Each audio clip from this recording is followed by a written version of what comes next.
আসসালামু আলাইকুম, সবাই কেমন আছো? স্টোরিটা ভালো লাগলে অবশ্যই লাইক করো, কমেন্ট করো, শেয়ার করো। চলো স্টোরিটা শুরু করা যাক। জাঙ্কুক কোনো কথা শুনে না, তের ঘরে বন্ধ করে দিয়ে চলে যায় সেখান থেকে। আর কড়া পাহারা আরো বেশি কড়া করে দেওয়া হয়। এদিকে সুগা বাড়ি এসে থেকে না দেখতে পেয়ে ঘাবড়ে যায়। তার মাথায় একটাই চিন্তা, মেয়েটা কোথায় গেল। ও বাড়ির কেয়ারটেকারকে জিজ্ঞেস করার পর উনি বলে, জানি না স্যার, আমার যে কি হয়েছিল, ঘুমিয়ে পড়েছিলাম নাকি বুঝতে পারছি না, কিন্তু একটা কালো মাস্ক পরা লোক এসেছিল, কিন্তু পরে যে কি হলো আর কিছুই মনে নেই। সুগার আর বুঝতে বাকি থাকে না যে এইসব কার কাজ। সুগার হাতে থাকা ফ্লাওয়ার বুকেটা রাগের কারণে সেখানে ফেলে দেয় এবং তাড়াতাড়ি করে গাড়ি নিয়ে বেরিয়ে পড়ে। রাতে জিমিন আসে তের রুমে। দেখলে তো কি হলো, রিয়েল লাভ অল টাইম জিতে যায়। অনেক ভালোবাসে আমি জাঙ্কুককে, দেখা যাবে কে কাকে ভালোবাসে। কিন্তু একটা কথা কি জানো, জিমিন আমার প্রতি জাঙ্কুকের চোখে সেই ভালোবাসার কাজ করে, তার চোখে তোমার জন্য কিন্তু এমন ভালোবাসা আমি দেখতে পাই না। আর না তো পেয়েছি জাঙ্কুকের বাচ্চা আমার গর্ভে। জাঙ্কুকের নাকি সুগার, এটা কে জানে। বড় ছোট সবার সাথেই তো শুয়েছ।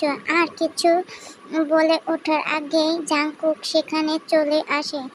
জিমিনের এমন কথায় তার প্রচুর রাগ ওঠে, মন চাইছিল এক চড় দিতে।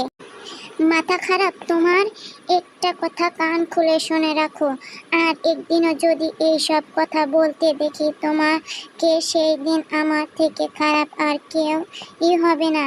এর পেটে আমার অস্তিত্ব রয়েছে, এই কথাটা যেন মাথায় থাকে। জাঙ্কুকের এইসব কথায় জিমিন জ্বলে পুড়ে যাচ্ছিল, কিন্তু কি আর করার। এখন কিছু করতে গেলে যদি জাঙ্কুক বিয়ে ভেঙে দেয়, পরে তো নদীর একুলও যাবে আর ওকুলও যাবে। পরে জাঙ্কুককে পটাতে না পারবে, এই বাড়ির বউ হতে পারবে। জিমিন চলে যাওয়ার পর জাঙ্কুক কে বলে, ওর কথায় কিছু মনে করো না, ও একটু এমনই। তোমার শরীর ঠিক আছে তো? আমার আর শরীর? যেখানে মনের কোনো শান্তি নেই সেখানে শরীর দিয়ে কি হবে? তোমাকে সুস্থ থাকতে হবে আমার বাচ্চার জন্য হলেও। এত বাচ্চা করো তাহলে কেন ওকে এত পর করে দিচ্ছ? কান্না করতে লাগেতে। আমাকে ভালোবাসো তুমি, এটা আমি ভালো করেই জানি, তাহলে এত নাটক কেন করছো? কুল প্লিজ, রাখো তোমার কুল কিনারা নিজের কাছে। আমাকে জ্বলন্ত আগুনে নিক্ষেপ করে এখন কুল করছো? জাঙ্কুক আর কিছু না বলে সেখান থেকে রেগে চলে যায়। এদিকে গাড়ির মধ্যে সুগার রাগ কিছুতেই কম ছিল না। জাঙ্কুক ভাইয়া, এই কাজটা তুমি ভালো করোনি। আমি কখনোই তোমার জন্য নিজের ভালোবাসার মানুষকে পাইনি, না পেয়েছি আমার প্রথম ভালোবাসাকে, না এখন থেকে পেতে দিচ্ছ। আজ থেকে নিজের মনের কথা খুলে বলার জন্য আমি সব ঠিকঠাক করে ফেলেছিলাম, কিন্তু সব নষ্ট করে দিয়েছ। এর মাসুল তো তোমাকে দিতেই হবে, যতই তুমি আমার বড় ভাই হও না কেন। বাড়িতে বিয়ের গন্ধ ছড়িয়ে পড়েছে, কি সুন্দর খুশির সবাই। এদিকে জাঙ্কুককে কেমন জানি একটা লাগছে, কিছু নিয়ে ভাবছে হয়তো সে। জিমিনের শখ পূরণ হচ্ছে। জাঙ্কুক কি থেকে হারিয়ে রিয়াল লাভ পাবে? রাতে সুগা এসে বাড়িতে চেঁচামেচি শুরু করে দেয়। তার এমন ভয়াবহ রূপ বাড়িতে এর আগে কেউ দেখেনি। রাগে একেবারে লাল, কারোর সাথে কোনো কথা না বলে আগে জাঙ্কুকের রুমে যায়। বেশ খানিকক্ষণ পর সেই রুমে সারা শব্দ পাওয়া যায়নি। তখন জাঙ্কুকের মা চিন্তায় পড়ে যায়, তাই সে ভালোভাবে দরজা খুলে দেয়, কিন্তু রুমের ভেতর গিয়ে জাঙ্কুকের মাকে এমন কিছু দেখতে হবে তা সে ভাবতেও পারেনি। আমি কিছু বুঝতে পারছি না।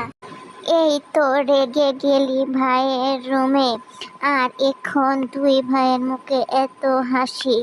মা আমি অনেক হ্যাপি, আর সবটা ভাইয়ার জন্য। কিরে জাঙ্কুক কি হয়েছে? কি বলছে সুগা? তেমন কিছু না মা, আমি একটা সিদ্ধান্ত নিয়েছি। শুধুমাত্র কিসের সিদ্ধান্ত জাঙ্কুক? ফ্রাইডে দুটো বিয়ে হবে। মানে কি? মানেটা আমি বলছি মা। ভাইয়া শেষমেশ আমার ইচ্ছা পূরণ করছে। কি হচ্ছে? ফ্রাইডে আমার আর তের বিয়ে হবে। কিন্তু এটা কি করে সম্ভব? কেন সম্ভব নয়? আমি তেকে ভালোবাসি, হোক না প্রেগনেন্ট। 10 বাচ্চার মা হলেও আমি ওকেই বিয়ে করব। মানুষ কি বলবে? যে মেয়ের পেটের সন্তানের বাবা বড় ভাই, সেই মেয়েকে শেষমেশ ছোট ভাই বিয়ে করতে চাচ্ছে। এটা শুনে জাঙ্কুক তার মাকে বলে উঠে, দেখো মা, কেউ জানে না যে তে প্রেগনেন্ট, শুধুমাত্র বাড়ির লোক ছাড়া। আর তের সাথে সুগার বিয়ে হয় তাহলে পারবে, কারণ এই বাচ্চা আমার। তাই ওর হওয়ার পরেই ওকে আমি তের কাছ থেকে নিয়ে নিই। বাট ওদের বিয়ে হলে তে তার বাচ্চাকে সব সময় কাছে পাবে। জাঙ্কুক বাবা, আমি জানি না তোমার মাথায় কি চলছে, কিন্তু এমন কিছু করো না যে কারো ক্ষতি হয়। Don't worry mom.